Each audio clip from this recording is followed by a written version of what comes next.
Alice cafe और अभी तक खुला नहीं है।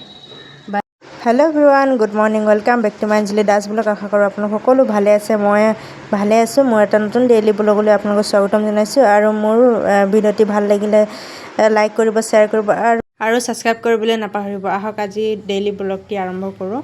আৰু এয়া দেখিছেনে, মই আহিছিলোঁ আজি, মানে মোৰ ইউটিউবটো অলপ প্ৰব্লেম হৈছিলে।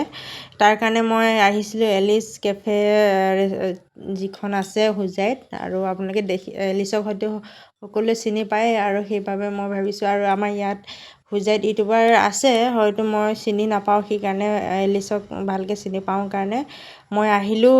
মোৰ প্ৰব্লেম, মানে ইউটিউবত প্ৰব্লেম এটা আছে, সেইটো দেখাবৰ কাৰণে আহিছিলোঁ। আৰু কেইটামান কথা ইউটিউবৰ বিষয়লৈ সুধিম বুলি আহিছিলোঁ, আৰু সেইকাৰণে আহি আছোঁ। এয়া একদম আজি ৰ'দৰ দিনাহে মই আহিব পালোঁ। বেলেগ দিনা ইমান ধুনীয়া বতৰ থাকোঁতেও মানে আহিব নহ'ল।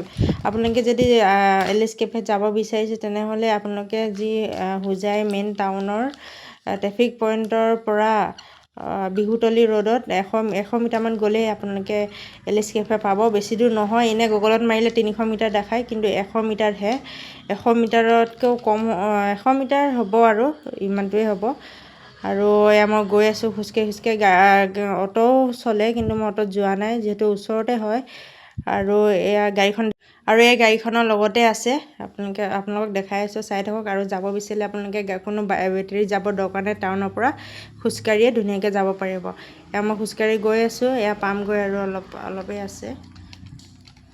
পিছে ইমান ৰ'দত গ'লোঁ হয়, কিন্তু লগেই নাপালোঁ। ক'ৰবাত হেনো প্ৰমোশ্যনৰ ভিডিঅ' বনাব গৈছে, ৰাতিহে লগ কৰিব পাৰে। সেইকাৰণে আমি বহিলোঁ। মই 9:30 9:30 পৰা 12:00 12:30লৈকে বহিলোঁ। ইমান সময় বহিলোঁ, পাছতে গম পাইছোঁ তেখেত হেনো প্ৰমোশ্যনৰ ভিডিঅ' বনাব গ'ল। তেতিয়া মনটো বেয়া লাগি গ'ল। ৰাতিপুৱাৰ পৰা 9:30 পৰা বহিছোঁ। আৰু ষ্টাফে কৈছিলে জিমত গৈছে, জিমৰ পৰা আহি পেলাই আহিব 11টামান বজাত, তেনেকৈ কৈছিলে হেনো তাৰ আগদিনাখন।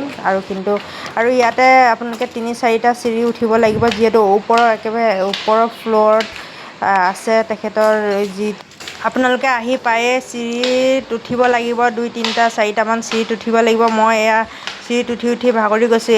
এইখিনিতো নহয়, ইয়াতকৈ ওপৰত যাব লাগিব পূৰা। চিৰি হে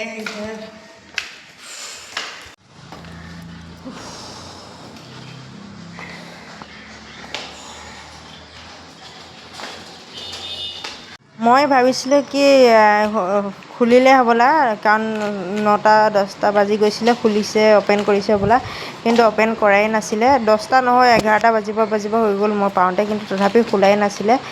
আৰু মই ভাবিছোঁ এইখন হয়নে নহয়, কিন্তু ইয়াতে লিখাটো আছে, ইয়াত দেখিছেনে। खुला नहीं है, बंद है, अभी 10:30 बज गया है। और मैं वेट कर रहा हूँ, अभी पता नहीं मैडम आएगा कि नहीं आएगा। फिर भी इधर होटल का स्टाफ आएगा तो फिर उन लोगों को पूछते हैं आएगा कि नहीं आएगा। आज नहीं आएगा तो फिर चला जाऊँगा। ये देखिए एलिस कैफे का जो पेंटिंग है इधर करके रखा है, कितना मस्त है। आप इसका नंबर एक बार लेके कॉल करके बात कर लीजिए, क्योंकि अभी तक आया नहीं है ये खुलने वाला।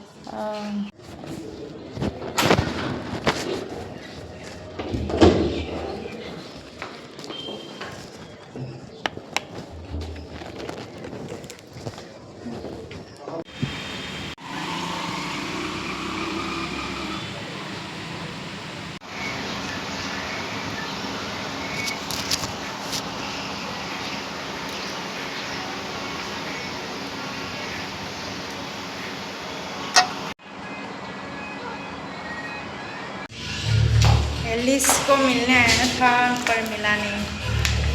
2 घंटा वेट किया, आया। আৰু এয়া ওপৰৰ পৰা ভিউটো দেখাই দিছোঁ। ওপৰৰ পৰা বহুত ধুনীয়া দেখি, একদম দবকা পাহাৰ দেখা পায় ইয়াৰ পৰা। আৰু যিখন বিহুতলী ফিল্ড আছে, সেই ফিল্ডখন সন্মুখতে আছে তলত, আৰু ওপৰৰ পৰা দেখা পায়। আৰু ওপৰৰ পৰা গোটেই সকলোবোৰ ঘৰ দুৱাৰ চব দেখা পায়, একদম তামোল গছ, নাৰিকলৰ গছ, কিবা গছ। আৰু আপোনালোকৰ এই ৰেষ্টুৰেণ্টৰ অলপ ভিউ দেখাই দিছোঁ। এয়া বহা চিটবোৰ একদম ধুনীয়াকৈ সজাই থৈছে। আৰু ইয়াত যিহেতু কেতিয়াবা বাৰ্থডে চেলিব্ৰেশ্যন কৰে, সেইবোৰ আগত মোবাইলত দেখা পাইছিলোঁ, কিন্তু আজি দেখা পালোঁ। আৰু আহিলোঁ মই তাৰ পৰা, অহাৰ পাছত যিহেতু লগ নাপালোঁ, অহাৰ পাছতে আৰু এয়া মই ঠাণ্ডা চাহ খাই লৈছোঁ। তাত একো খোৱা নাই, মই ম'ম' চম' যদি লগ পালোঁ হ'লে হয় খালোঁ হ'লে হয়, আৰু ভাত খাই গৈছোঁ। ভোকো লগা নাছিলে, একো খাব মন নাছিলে, বেছি টাইম সময় হোৱাই নাছিলে। মই মানে ভাত খায়ে লগালগ গৈছিলোঁ যে সেইকাৰণে একো খাব মন যোৱা নাছিলে। ভাবিছিলোঁ খাম বুলি, কিন্তু মানুহ লগ নাপালোঁ আৰু ভোকো লগা নাছিলে, সেইকাৰণে নাখালোঁ। আজিলৈ বাই বাই। যদি ভিডিঅ'টো ভাল লাগিলে এটা লাইক আৰু শ্বেয়াৰ কৰিব।